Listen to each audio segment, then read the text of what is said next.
Hello నమస్తే, welcome to sauce TV. నేను మీ శివ. పూరి జగన్నాథ్ ఈ పేరు తెలియని వాళ్ళు, ముఖ్యంగా తెలుగు వాళ్ళు ఎవరు ఉండరు అనమాట. మనకు నచ్చినటువంటి మాస్ డైరెక్టర్. సో పూరి తీసినటువంటి ప్రతి సినిమా కూడా అంటే హిట్ ఆఫ్ ఫ్లాప్ అనే విషయాన్ని పక్కన పెడితే కంటెంట్ అనేది చాలా క్లియర్గా క్లారిటీగా ఉంటుంది. ఇప్పటి వరకు కూడా పూరి తీసినటువంటి ప్రతి సినిమా కూడా మెసేజ్ ఓరియంటెడ్, అంటే మ్యాక్సిమం అంటే జనాలు బయటకు చెప్పలేనటువంటి విషయాలు పూరి జగన్నాథ్ సినిమా ద్వారా చెప్తాడు అనేటటువంటి ఒక రూమర్ కాదు, ఒక మాట అయితే ఉందన్నమాట. సో పూరి జగన్నాథ్ ఇచ్చినటువంటి ప్రతి ఇంటర్వ్యూ కూడా ఫ్రాంక్గా మాట్లాడితే ఫిలాసఫీ టైప్లో మాట్లాడే మాటలు ఉంటాయి.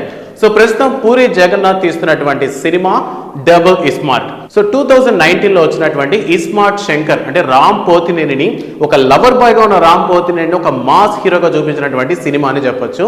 సో ఇస్మార్ట్ శంకర్ అనేటటువంటి టైటిల్తో 2019లో రిలీజ్ అయినటువంటి ఈ సినిమా చాలా మంచి సక్సెస్ అయితే అందుకుందని చెప్పాలి. అండ్ రాము కూడా దీంతో ఒక డిఫరెంట్ వర్షన్ అనేది స్టార్ట్ అయింది.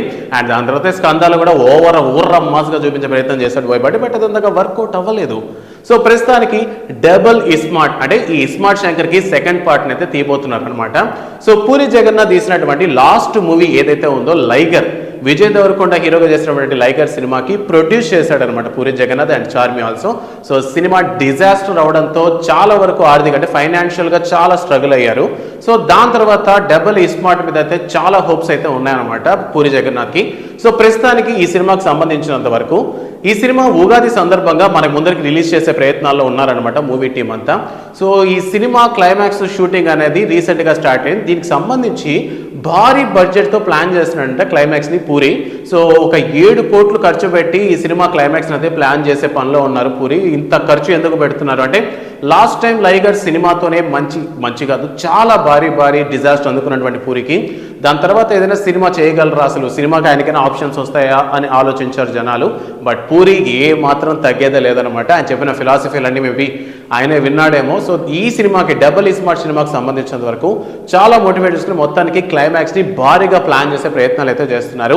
అండ్ ఈ సినిమా కూడా పూరి జగన్నాథ్ అండ్ చార్మినే ప్రొడ్యూస్ చేస్తున్నారు కాబట్టి ఈ సినిమాని మార్చి 8న ఉగాది సందర్భంగా మన ముందరికి తీసుకొచ్చే ప్రయత్నాలు అయితే బాగా పకడ్బందీగా జరుగుతున్నాయి. ప్రస్తుతం చాలా మంది నెటిజన్స్ అయితే కామెంట్ చేస్తున్నారు, ఎందుకు ఇంత ఇన్వెస్ట్ చేస్తున్నారు, లాస్ట్ టైం జరిగింది కదా ఒక అనుకున్న ఒక సంఘటన జరిగింది, ఎక్స్పెక్టేషన్ భారీగా పెట్టుకున్నారు, లైక్ దీని మీద కూడా అలాంటి ఎక్స్పెక్టేషన్స్ పెట్టి మళ్ళీ ఒక బోర్లో పడతారా అని చాలా మంది కామెంట్లు చేస్తున్నారు. But some people are supporting. So నాకు తెలిసిన వరకు యాజ్ ఎ మూవీ లవర్గా I love Puri Jagannadh sir and we support his movies. అతను చేసినటువంటి ప్రతి సినిమాలో కూడా మెసేజ్ ఓరియంటెడ్, మనం ఏదో చేయాలన్నటువంటి ఒక తపన ఉంటుంది ఆ సినిమాలో. ఆ సినిమా చూసిన మనకు అలాగే అనిపిస్తుంది.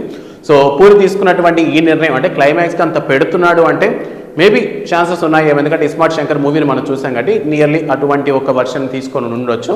సో ప్రస్తుతం పూరి తీస్తున్నటువంటి ఈ సినిమా మీద మీకు ఉన్నటువంటి ఎక్స్పెక్టేషన్స్ ఏంటి అనేటటువంటి విషయాన్ని కామెంట్ సెక్షన్లో మెన్షన్ చేయండి. అండ్ రీసెంట్గా రామ్ పోతినేని కూడా ఊర మాస్గా కనిపించి స్కంద సినిమాతో ఒక భారీ డిజాస్టర్ ఫ్లాప్ని అయితే అందుకున్నాడని చెప్పాలి. సో మళ్ళీ అటువంటి మూవీని అయితే తీస్తున్నాడు. సో రామ్ పోతినేనికి సినిమా ఎలా ఉండబోతుంది, మేబీ వర్కౌట్ అవుతుందా కాదా అనేటటువంటి విషయాన్ని కూడా కామెంట్ సెక్షన్లో మెన్షన్ చేయండి. వీడియో నచ్చితే లైక్ చేయండి and don't forget to subscribe sauce TV.